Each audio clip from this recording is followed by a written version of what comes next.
जय श्री राम। नमस्कार साथियों, मैं धीरेन्द्र मोहन त्रिपाठी और आप देख रहे हैं यथार्थ संवाद। साथियों, आज हम बात करेंगे धर्मांतरण की। सुल्तानपुर में अभी नया ताज़ा मामला आया है मवहरिया मोहल्ले का, जहां कुछ व्यक्तियों द्वारा गरीब और दलित पिछड़े वर्ग की महिलाओं को बहला फुसलाकर उनके लोगों को बाइबिल बांटी जा रही थी और धर्मोपदेश दिए जा रहे थे। इसकी भनक राष्ट्रीय गौ रक्षा वाहिनी को लगी। वो मौके पर पहुंची, इसका विरोध किया। उन लोगों ने राष्ट्रीय गौ रक्षा वाहिनी के अध्यक्ष सर्वेश कुमार सिंह से मारपीट करने की कोशिश की, उनको जान से मारने की धमकी दी। उन्होंने मीडिया से बताया, सर्वेश कुमार सिंह ने, कि सर्वेश सिंह को बाकायदा पुलिस को फ़ोन करना पड़ा और वहाँ फोर्स बुलवानी पड़ी, तब जाके उनकी जान बची। और जान ही नहीं बची, उनको ये आगे के लिए उनको धमकी दी गई है कि हम आगे भी आपको देख लेंगे, हम विदेशों से जो है मॉनिटर किए जाते हैं, ऐसा ईसाइयों का कहना था। साथियों, मौके पर दो ईसाई धर्मगुरु, जिनको पादरी बोला जाता है, वो गिरफ्तार किए गए हैं, पुलिस हिरासत में बताए जाते हैं। एक का नाम साल्विन है, दूसरे का नाम सैनी है। ये आए दिन ऐसी घटनाएं सुल्तानपुर डिस्ट्रिक्ट में आए दिन हो रही हैं। आप पूरे गांव के गांव को कन्वर्ट होते सुल्तानपुर में देख सकते हैं। कई मोहल्ले और गांव ऐसे हैं जिनमें ईसाई मिशनरियों द्वारा लालच देकर, कुछ को तो धमकी देकर, अभी एक ताज़ा मामला था लम्हुआ का, वहाँ पत्नी ईसाई बन गई थी।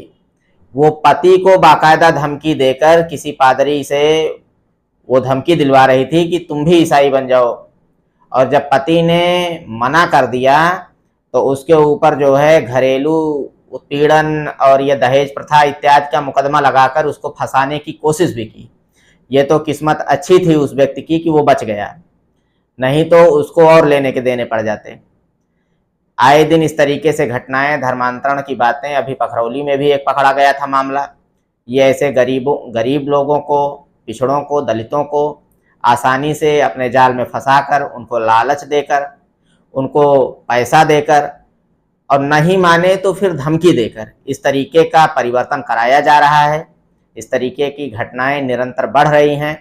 पुलिस प्रशासन इसको संज्ञान में नहीं ले रहा है। जब मामला खुलता है तो एफआईआर करके इतिश्री कर ली जाती है। इसको एक अभियान चलाकर इसको रोकने की कोई कोशिश प्रशासन की तरफ से की नहीं जाती। तो साथियों, धर्मांतरण के कानून को कुछ और विस्तार से हम जान लेते हैं।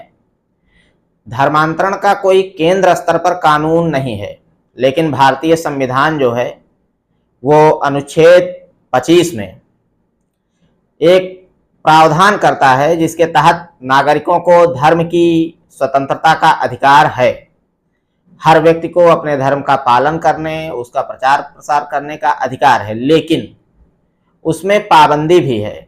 किसी को आप जबरन धमकी देकर, लालच देकर, प्रलोभन देकर या अन्य किसी प्रकार से धर्मांतरित नहीं करा सकते। साथियों, अभी ये चूंकि सुल्तानपुर उत्तर प्रदेश में पड़ता है, तो हम उत्तर प्रदेश की कानून की अगर हम बात कर लेते हैं, तो उत्तर प्रदेश में योगी जी की सरकार बनने के बाद 2020 में धर्मांतरण विरोधी कानून लागू हुआ, जिसके तहत जबरन, धोखाधड़ी या लालच से धर्म परिवर्तन पर रोक लगाई गई है। धर्म परिवर्तन करने के 60 दिन पहले जिलाधिकारी, जिला मजिस्ट्रेट को सूचना देना, लिखित सूचना देना अनिवार्य बनाया गया है। कानून का उल्लंघन करने वाले को 1 से 5 वर्ष का कैद, 15,000 रुपये और अधिकतम 25,000 रुपये तक का जुर्माना का प्रावधान भी इस कानून में किया गया है। अब हम बात कर लें अगर एमपी की, मध्य प्रदेश की, तो 2021 में यहाँ भी कानून बनाया गया। स्वातंत्र अधिनियम लागू हुआ 2021। 60 दिन पहले यहाँ भी सूचना देना जिला मजिस्ट्रेट को आवश्यक है, और 25,000 रुपये तक का जुर्माना और 2 से 10 साल की जेल का प्रावधान यहाँ भी है। इसी तरीके से उत्तराखंड में भी 2018 में बना, जहाँ 1 से 5 वर्ष की कैद और जिला मजिस्ट्रेट को सूचना देना यहाँ भी अनिवार्य है। 25,000 रुपये तक का जुर्माना यहाँ पर भी है।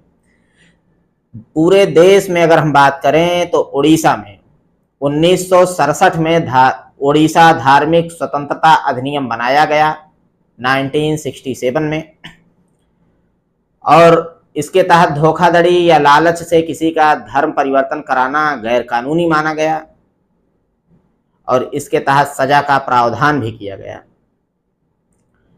सूचना जिला मजिस्ट्रेट को देकर ही धर्म परिवर्तन किया जा सकता है, वो भी 60 दिन पहले। लालच से नहीं किया जा सकता, किसी भी प्रकार के प्रलोभन से नहीं किया जा सकता, किसी भी प्रकार के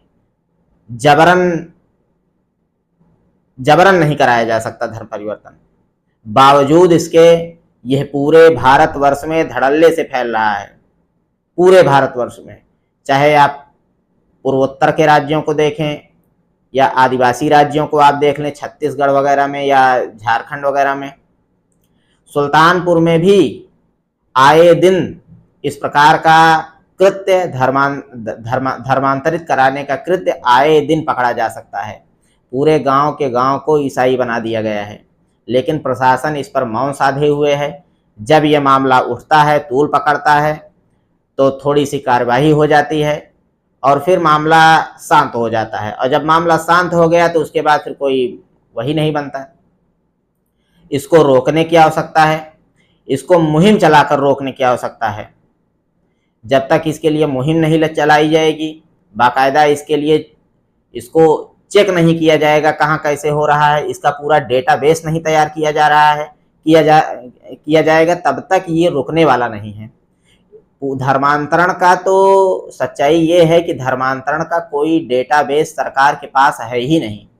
धर्मांतरित हो जा रहे हैं, उसके बाद कैटेगरी का SC ST और OBC का लाभ भी ले रहे हैं, ऐसी स्थिति भी है। बावजूद इसके यह खेल धड़ल्ले से चल रहा है। ना कोई जांच है, ना कोई शिकायत है। शिकायत किया जाएगा, जैसे सर्वेश कुमार सिंह ने शिकायत की, जो गौरक्षा वाहिनी के अध्यक्ष हैं, तो उनको जान से मारने की धमकी दी गई, भविष्य में भुगत लेने की धमकी दी गई। ऐसा किया गया, जो इनको रोकेगा उसको भविष्य में ये भुगत लेने की धमकी देंगे। पुलिस प्रशासन छोटा मोटा कार्यवाही करके इतिश्री कर लेगा, जिससे इनके दिलो दिमाग में कोई खौफ नहीं आएगा। जब तक मुहिम चलाकर इसको बाकायदा डोर टू डोर इसका चेकअप नहीं किया जाएगा, तब तक ये सही होने वाला नहीं है। इसी के साथ अब हम आपसे विदा लेते हैं, फिर मिलेंगे। देखते रहिए यथार्थ संवाद। कृपया चैनल को लाइक करें, सब्सक्राइब करें और शेयर करें। नमस्कार।